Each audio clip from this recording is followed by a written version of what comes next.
నిన్న మా అమ్మాయి క్యారెట్ హల్వా చేయమని చెప్పి ఒకటే తగిలిందండి. అందుకని చక్కగాను క్యారెట్ హల్వా చేశాను. అది నేను రెసిపీ పెట్టాను, లాంగ్ వీడియో పెట్టాను, మన ఛానల్లోకి వెళ్ళి చూడండి. ఈరోజు మా కమ్మని వంటలు చూస్తారా రండి. చుక్కకూర పప్పు, నేతిపప్పు పెట్టి, అలాగే కాకరకాయ సనాపిండి పెట్టిన కూర కాయలు పళంగా చేశాను. ఇది కూడా లాంగ్ వీడియో పెట్టాను, ఛానల్లోకి వెళ్ళి చూడండి. కమ్మని టమాటా రసం, బీరకాయ పచ్చికారం పెట్టి వండాను, గాజర్ హల్వా, చల్లని మేగడ పెరుగు, వేడిగా రైస్ ఇప్పుడే పెట్టానండి.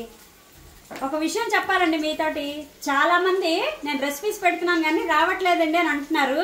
మీరు నా వీడియో వచ్చినప్పుడు అక్కడ నా పేరు ఉంటుంది కిందని, దాని మీద క్లిక్ చేయండి. క్లిక్ చేసి బెల్ ఐకాన్ ప్రెస్ చేయండి. నా నోటిఫికేషన్స్ మీకు వస్తాయి. అన్ని కూడా చూడొచ్చు, మీరు లాంగ్ వీడియోస్ చూడొచ్చు, షార్ట్ వీడియోస్ కూడా చూడొచ్చు. అలాగే మీరు ఛానల్ కూడా సబ్స్క్రైబ్ చేసుకోండి. మరి మా వంటలు ఎలా ఉన్నాయో కామెంట్ చేయండి, ఛానల్కి లైక్ చేయండి, షేర్ చేయండి, సబ్స్క్రైబ్ చేసుకోండి. ప్లీజ్ సపోర్ట్ చేయండి.